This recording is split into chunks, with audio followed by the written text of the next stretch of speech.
The following content is for entertainment and educational purposes only. It does not constitute means for diagnosis, healthcare advice, nor treatment. Make use of a qualified healthcare professional for such purposes.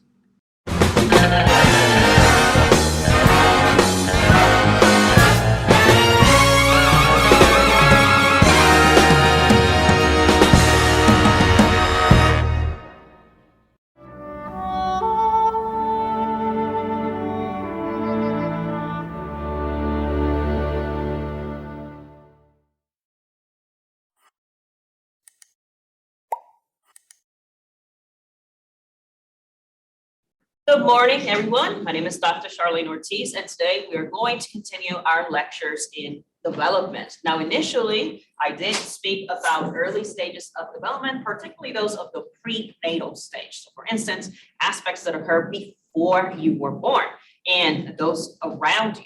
So today we are going to continue with development, and this is perhaps one of the more interesting aspects of development. So if you haven't had a chance to review or attend our previous lecture, that previous lecture is going to be linked in the description below. And for those of you who take my class, I highly encourage you to start reviewing those previous lectures for your upcoming exams. So let's get started for today. Let's refer to our slides.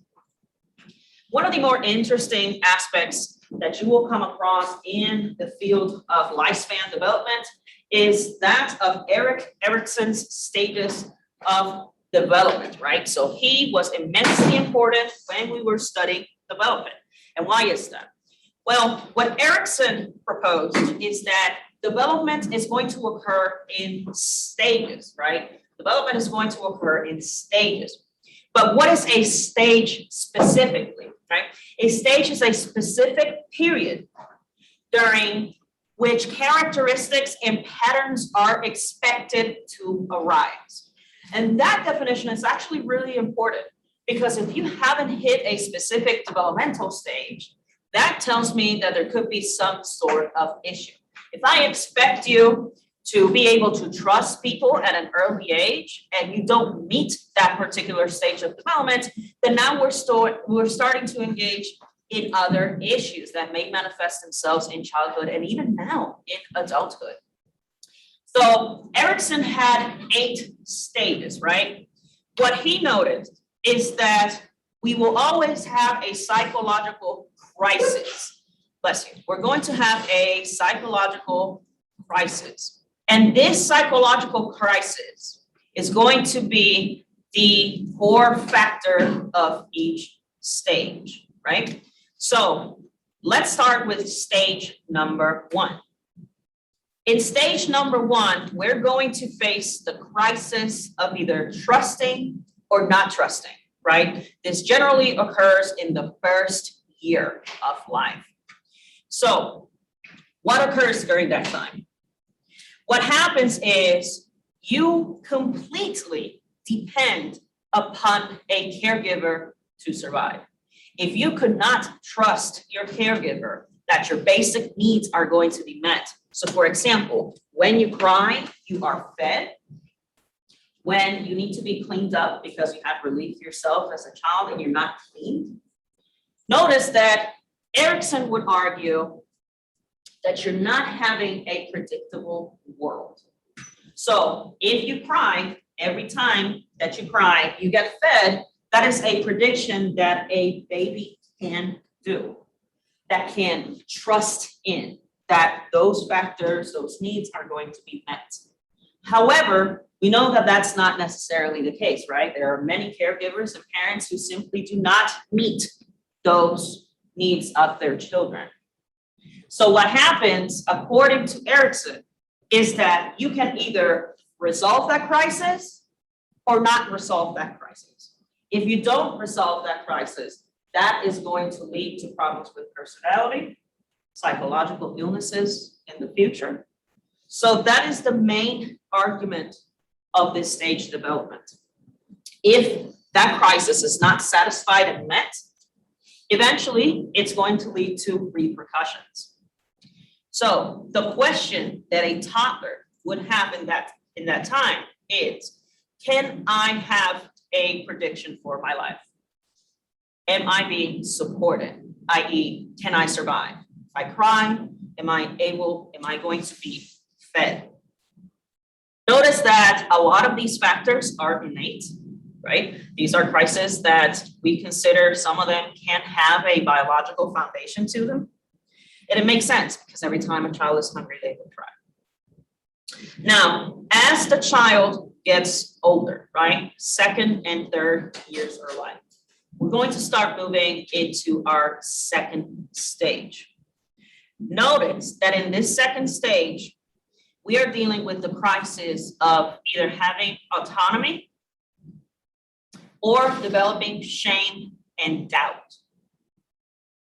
This is when the child is starting to have more independence. This is when the child, instead of being completely dependent, it would say, for example, try to reach for that bottle his or herself.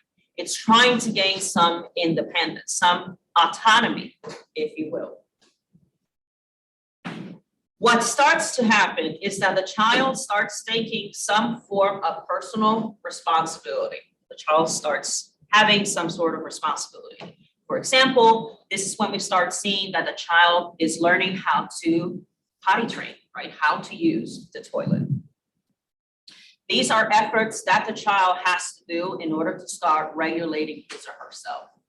That's why we refer to this as the stage of autonomy, because during this time, the child is starting to develop that sort of responsibility.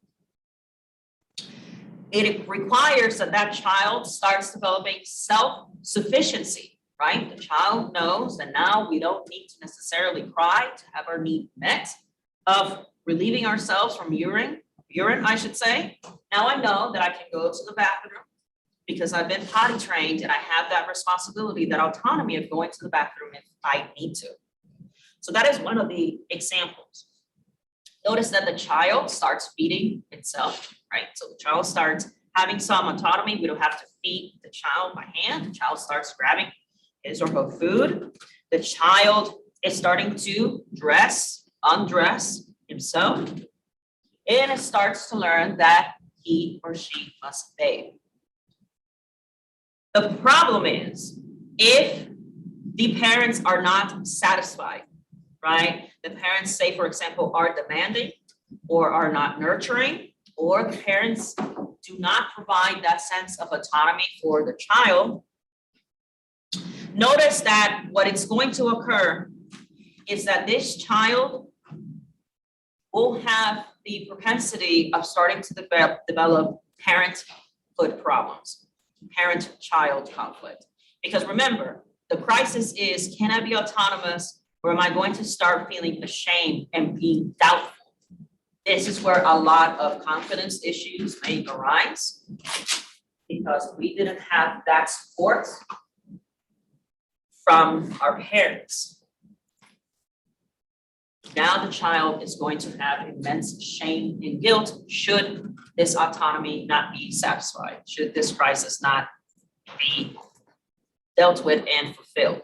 So any questions so far in regards to our first two stages? So now let's move into stage 3. And what type of crisis do we start seeing here?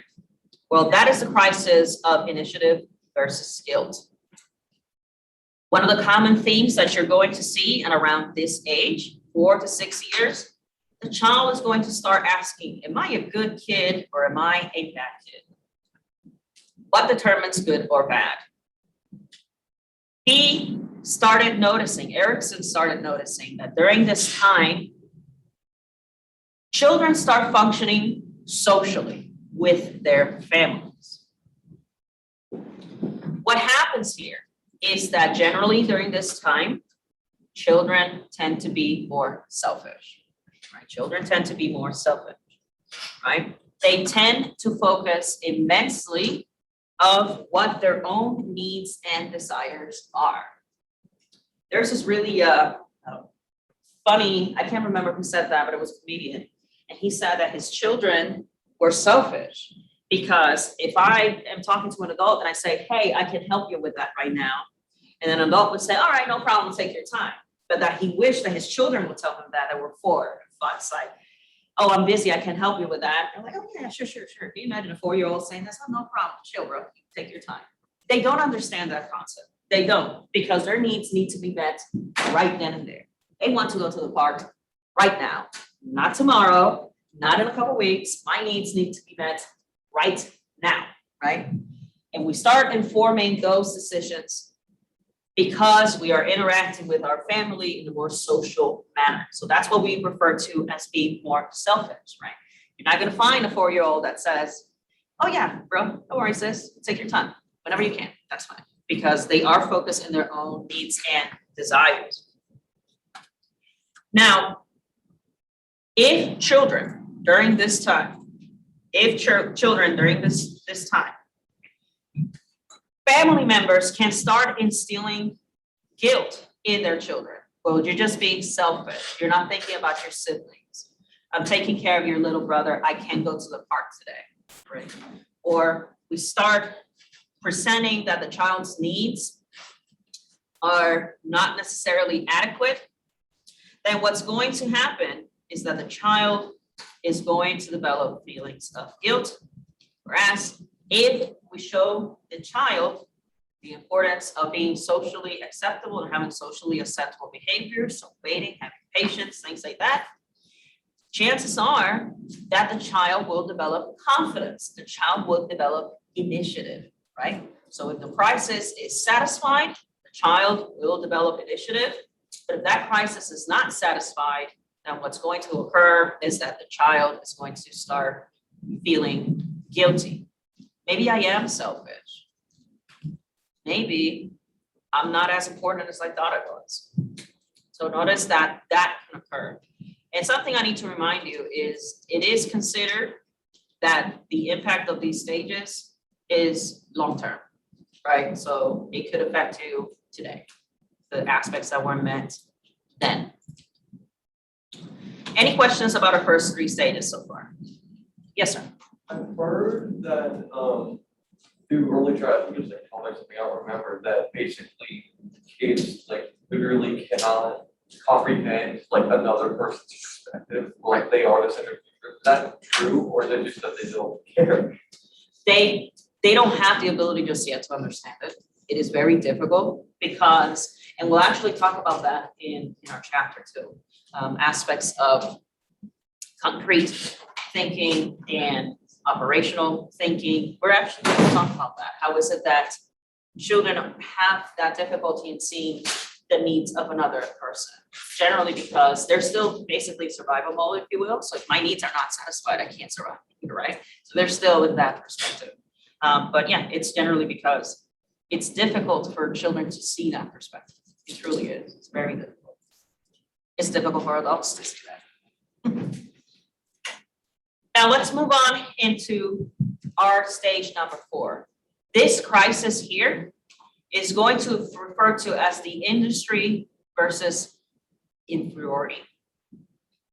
This is when you start asking yourself, am I actually good at something? Am I actually able to complete a skill, right? Am I actually able to complete something, or am I just simply worthless, right? Am I simply worthless? There's nothing that I can do that I'm good at or skillful at. Generally, this tends to occur between the age of 6 and once you start addressing puberty. And what it occurs here is that the child's social aspects, bless you, the child's social aspects start moving away from the family. And now their social interactions are going to start moving towards the outside, right? So now the child is faced with those social interactions with other people, with other families, with other children, with strangers, with authority figures. So notice that now we are looking to see, am I actually industrious? Is there something I can do?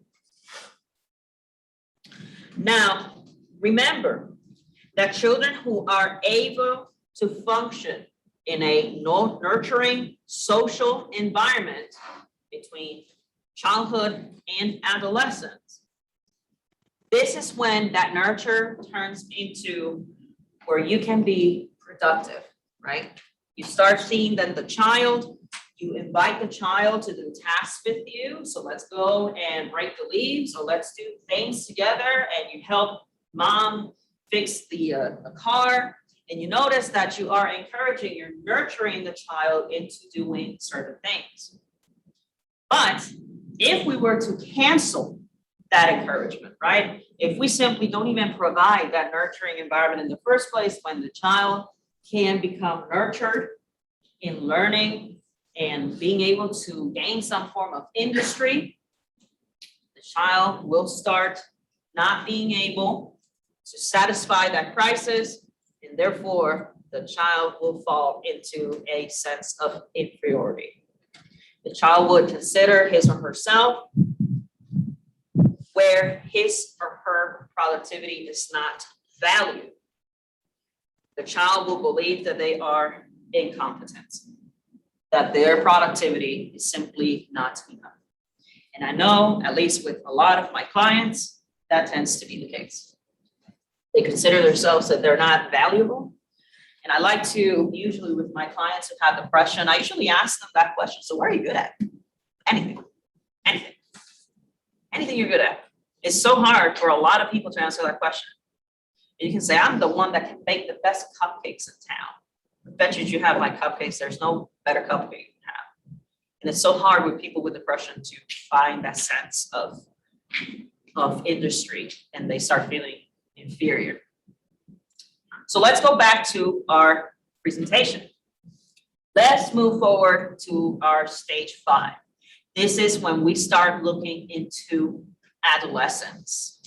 And it's funny because I had like an hour and a half long conversation with a couple of our interns and my boss, arguing that about adolescence, about the importance of adolescence. Because fun little fact, we didn't have adolescence till maybe like 100 years ago. Back in the day, you were a kid, you were a child, and then next day you're gonna work in the mine, right? It was, you're 8, you're a man. You know what I mean? You're a child, you're a grown woman, go get married, right? There was no real intermediate stage. So adolescence as a concept, it's relatively new if you really think about it, right? Once you were a child and go work at the mine, or you're a baby girl who have some children, right? There was no real concept of adolescence. And a lot of that had to do with socioeconomic status, of course. But during that stage of adolescence, perhaps the most important aspect, according to Erikson, is having that sense of identity.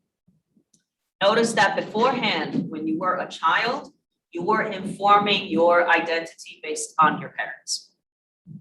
And I see this immensely, I see this a whole lot in sessions. I really do. Which is, if you are a child and you were growing up and your parents told you the sky is purple, you have no reason to think they're lying, because they are your parents. And we see them, as you can see, as a sense where we trust them, in a sense that they provide us with autonomy, in a sense that they will give us initiative, industry. So truly, I have no reason to doubt my parents until we start hitting that age of adolescence, because now you are presented with new information. Now you are presented with a sense of identity. If I were to ask you, how different are you from your parents? A whole lot of you are going to say, I'm really different from my parents. It doesn't mean that it's better or worse. It's simply that during the stage of adolescence, the point of the crisis is, who am I and who do I want to be? Some of you may still be in that stage.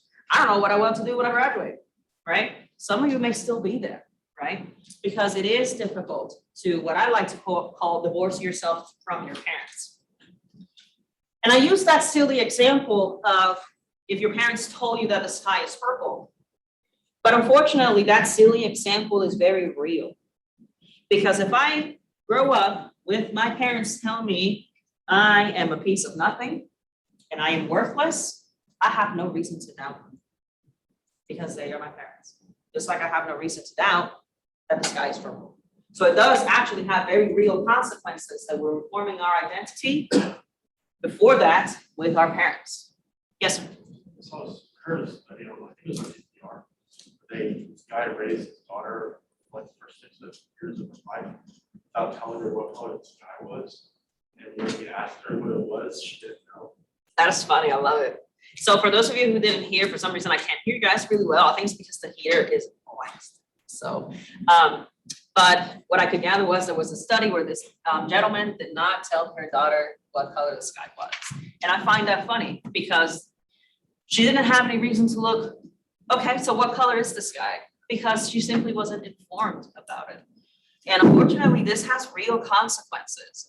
If I grow up and I tell my children that they're worth nothing, that they're just like so-and-so, that you are a mistake, what is going to happen later in adolescence when you start developing your own identity? I have no reason to think my mom was lied to, unless I'm presented with evidence to the contrary, i.e. therapy, right? Presented with the information that perhaps that information that you were presented with wasn't accurate.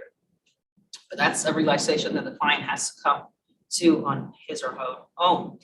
You will see this a lot for those of you who are going to pursue a career in mental health. You will see that quite frequently. Adults believing what their parents did or said.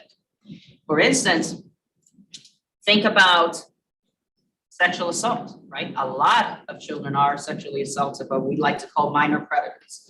What's a minor predator? Minor predator is someone who has access immediately to their intended target. So for example, a parent towards his children, a mother towards her children, close family members, whereas major predators are persons generally in authority figures. So they don't do as much manipulation. So there's more aggression in that sense. But notice that if I grew up being sexually assaulted by my parents, I have no reason to believe that there's anything else, because I am there to trust my parents. I am naturally inclined to trust my parents. And generally, a lot of these people, once they start hitting those years of adolescence, then they start seeing, little boys and little girls, being in a relationship. They're like, oh, so what I had going on is not good, because they had no reason to not trust them. So let's move on to our next stage. Intimacy versus isolation. Intimacy versus isolation. What we refer to in this particular stage is, I don't necessarily mean sexual intimacy, right? I don't necessarily mean that. What I mean by intimacy is connection, right? Am I able to relate to this person? Am I able to express to this person my problems, my concerns, the true me? Am I able to disclose that with the person and open up to this vulnerability?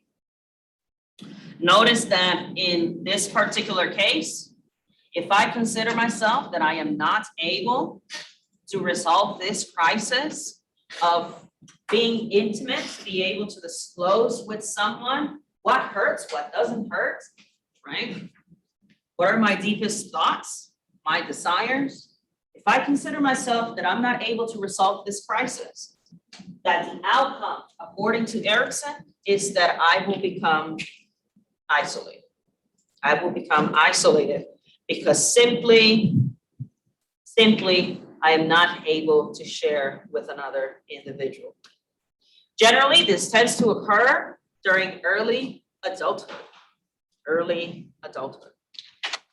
Basically, am I able to share my life with another individual, or must I live alone?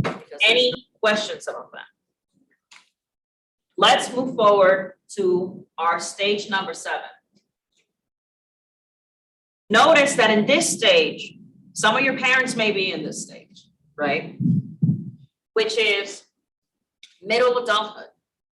And in this specific case, the crisis that I am looking into is answering the question, am I able to produce something that has true value? Am I actually able to contribute in however way I define contribution and productivity? So for example, you'll start seeing people that are middle-aged, and then they start questioning their careers. They've been an engineer forever, And then all of a sudden they're like, is this really what I wanted to do? Is this really what I want to keep doing? Because they are experiencing a crisis in which, am I truly contributing? Am I truly doing something that has some sort of value? The problem with that is if the person does not consider his or herself to be productive, now the individual can become self-absorbed. If there is no point on the exterior, let's do in the interior. If I can't contribute to another person or society, or however the person decides to define that production of what it is that they're doing, their trade, notice that now the person can become self-absorbed.